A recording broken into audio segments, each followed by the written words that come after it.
Bunker দিন দিন আমরা দেখছি যখন এই বাংকার প্রকাশ্যে এসছে তারপরেই কিন্তু বাংকারের রহস্য আরো ঘনীভূত হচ্ছে। আমরা দেখেছিলাম ভারত বাংলাদেশ সীমান্ত, সেখানে চারটি বাংকার সামনে এসেছিল, আর সেই বাংকারকে ঘিরে কিন্তু রহস্য এখনো পর্যন্ত কাটছে না। কৃষ্ণগঞ্জের মাঝদিয়ায় বাংকারের রহস্য। প্রতিনিধি রঞ্জিত এই মুহূর্তে আমাদের সঙ্গে রয়েছেন। রঞ্জিত, আমরা দেখছি এই বাংকারের ছবি সামনে আসার পর থেকে আরো রহস্য ঘনীভূত হচ্ছে। সেক্ষেত্রে প্রশ্ন উঠছে যে এই বাংকারের পিছনে নাশকতার ছক নাকি অনুপ্রবেশের সুবিধার্থে তৈরি করা হয়েছিল এই বাংকার? দেখো, যে চারটি বাংকার বিএসএফ এর হদিশের পরে কিন্তু একাধিক প্রশ্ন ওঠে, একাধিক প্রশ্ন রয়েছে। কারণ এই যে চার জায়গাতে যে 500 মিটার এলাকার মধ্যে যে চারটি বাংকার উদ্ধার হয়েছে, সেই বাংকারগুলির যে জমি, সেই জমির মালিককে খোঁজার চেষ্টা চালাচ্ছে বিএসএফ। পাশাপাশি এর সাথে এক বা একাধিক ব্যক্তি যুক্ত থাকতে বলে মনে হচ্ছে বিএসএফ।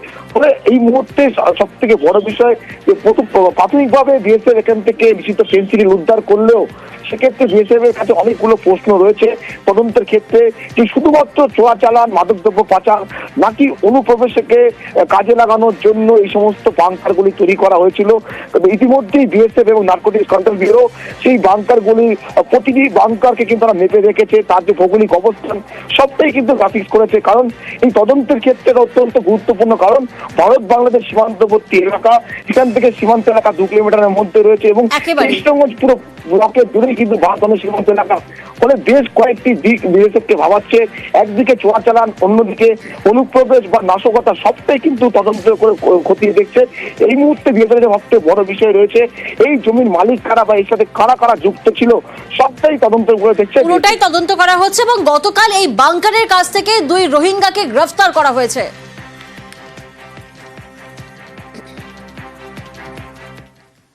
নদিয়ায় রহস্যময় বাংকারের কাছে গ্রেফতার 2 রোহিঙ্গা। বাংলাদেশে যাওয়ার চেষ্টা করছিল 2 অনুপ্রবেশকারী, আর তার আগেই তাদের পাকড়াও করে কৃষ্ণগঞ্জ থানার পুলিশ। তাহলে কি অনুপ্রবেশকারীরা যাতে গা ঢাকা দিতে পারে সেই জন্যই এই সব বাংকার তৈরি করা হয়েছিল, সেই প্রশ্নটাই উঠছে।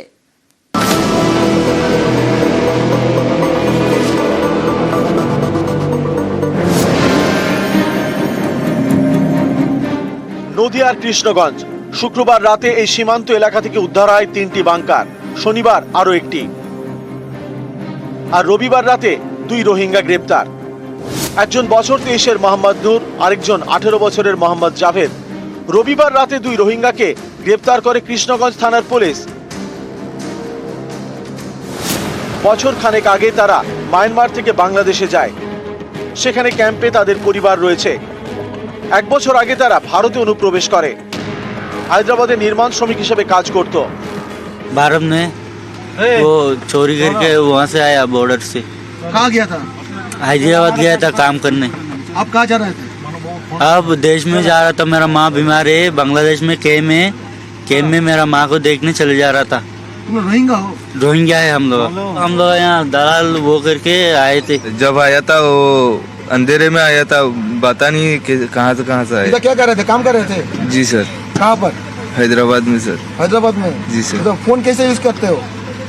उनका डॉक्यूमेंट्स कौन दिया? उनका डॉक्यूमेंट बता नहीं सर। রবিবার রাতে এই 2 রোহিঙ্গাকে বাংলাদেশ সীমান্তের কাছে ভাজনঘাটের মাঠপাড়া থেকে গ্রেপ্তার করে কৃষ্ণগঞ্জ থানার পুলিশ। এই ভাজনঘাটেরই 9 ঘাটে এলাকা থেকে উদ্ধার হয় 4টি বাংকার। এর মধ্যে একটি বাংকার ছিল ঘরের ভেতর। এখানেই অনেকের প্রশ্ন, অনুপ্রবেশকারীরা যাতে গা ঢাকা দিতে পারে সেই জন্যই কি সীমান্তবর্তী গ্রামে বাংকার তৈরি করা হয়েছিল? তাৎপর্যপূর্ণ বিষয় হলো, বাংকারের হদিশ পাওয়ার পরেই সেই বাংকারের 4-5 কিলোমিটারের মধ্য থেকে গ্রেপ্তার 2 রোহিঙ্গা। নদিয়ার কৃষ্ণগঞ্জ থেকে রঞ্জিত সরকার, নিউজ 18 বাংলা। আরো এক ধাপ এগোলো গঙ্গাসাগরে সেতু তৈরির প্রস্তুতি। সেতুর জন্য জমি কিনতে অনুমোদন, সরাসরি জমি কিনতে অনুমোদন রাজ্যের। এবার গঙ্গাসাগরে সেতু তৈরির প্রস্তুতি শুরু হয়ে গেছে। সেতু তৈরিতে আমরা জানি খরচ হবে 1,500 কোটি টাকা, আর সেই সেতুর জন্য এবার জমি কিনতে, সরাসরি জমি কিনতে অনুমোদন রাজ্যের। গঙ্গাসাগর সেতুর দৈর্ঘ্য হবে 4 কিলোমিটার 757 মিটার, নদীর উপরে থাকবে 3 কিলোমিটার 198 মিটার, গঙ্গাসাগর সেতুর দুপাশেই ফুটপাত থাকবে। 4 বছর সময়সীমা বেঁধে দেওয়া হয়েছে। 4 বছরে গঙ্গাসাগর সেতু নির্মাণের লক্ষ্য। দেখুন, একটা গ্রাফিক্যাল প্রেজেন্টেশন আপনাদেরকে দেখাচ্ছি। সেতুর দৈর্ঘ্য হবে 4 কিলোমিটার 757 মিটার এবং নদীর উপর থেকে থাকবে 3 কিলোমিটার 198 মিটার এবং গঙ্গাসাগর সেতুর দুপাশেই কিন্তু ফুটপাত থাকবে। সরাসরি জমি কিনতে অনুমোদন রাজ্যের।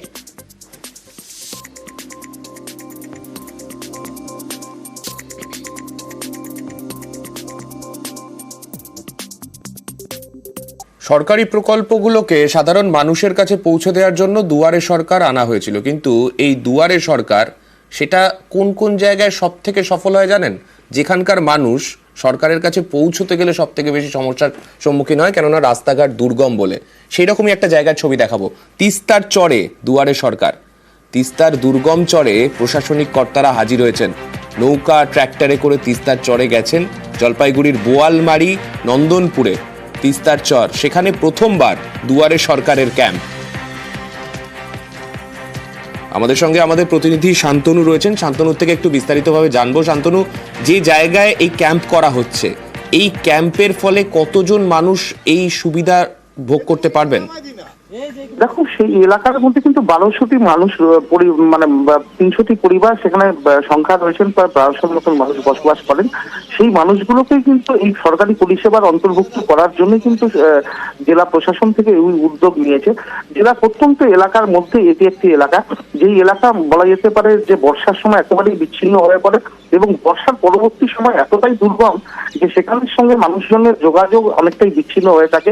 সেই এলাকার মানুষজন চাষাবাদ করেন এবং তাদের সঙ্গে শহর বা শহরতলির যে সকল পঞ্চায়েত এলাকা রয়েছে সেখানে যোগাযোগ করাটাও অনেকটা কষ্টসাধ্য, কারণ সেই রাস্তাগুলো পেরোতে হলে তাদের নৌকার উপর ভরসা করতে হয়। বছরে সারাটা বছর পাশাপাশি রয়েছে যে দুর্গম যে বালির চর রয়েছে, সেগুলোকে পার হতে গেলে অনেকটা সময় লাগে।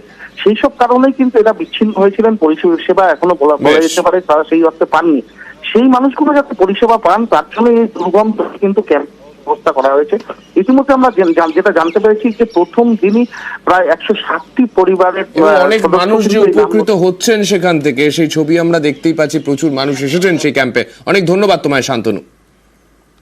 ওখানে মোটামুটি 300 মতন পরিবার আছে এবং আমাদের ধারণা যে 1200 মতন লোক ওখানে বসবাস করে। রাজ্য স্তরের মিটিং, সেখানে বলে দেওয়া হয়েছিল প্রত্যন্ত অঞ্চলে পৌঁছানোর কথা। সেই লক্ষ্যেই আমরা ওখানে আয়োজন করি। প্রায় 1.5 কিলোমিটার রাস্তা নৌকায় এবং তারপর 7 কিলোমিটার রাস্তা ট্রাক্টরের ট্রলিতে করে আমরা আমাদের সমস্ত বিভাগ ওখানে গিয়ে পৌঁছাই এবং ওখানের লোকজন খুব ভালো সাড়া দিয়েছে। দুয়ারে সরকার 24 জানুয়ারি থেকে স্টার্ট হয়েছে, এটা চলবে 1 ফেব্রুয়ারি পর্যন্ত চলবে। তো গত বছর যেটা ছিল যখন আমাদের 2600 মতন ক্যাম্প হয়েছিল, এবার আমরা 2800 মতন ক্যাম্প করেছি, মানে এটা ক্যাম্পের সংখ্যা বাড়িয়েছি। বাদুড়িয়াতে একটা রাস্তা তৈরি হলো। সেই রাস্তাটা 26শে জানুয়ারির দিন এসে উদ্বোধন করলেন স্থানীয় বিধায়ক। তারপরে আবার তার পরের দিন অর্থাৎ 27 তারিখ, সেই দিন আবার ওই জেলা পরিষদের শিক্ষা কর্মাধ্যক্ষ তিনি আবার এসে ওই রাস্তা উদ্বোধন করছেন। একটা রাস্তা দুবার করে উদ্বোধন হচ্ছে। বাদুড়িয়া যদুরহাটিতে এই নিয়ে শুরু হয়েছে বিতর্ক।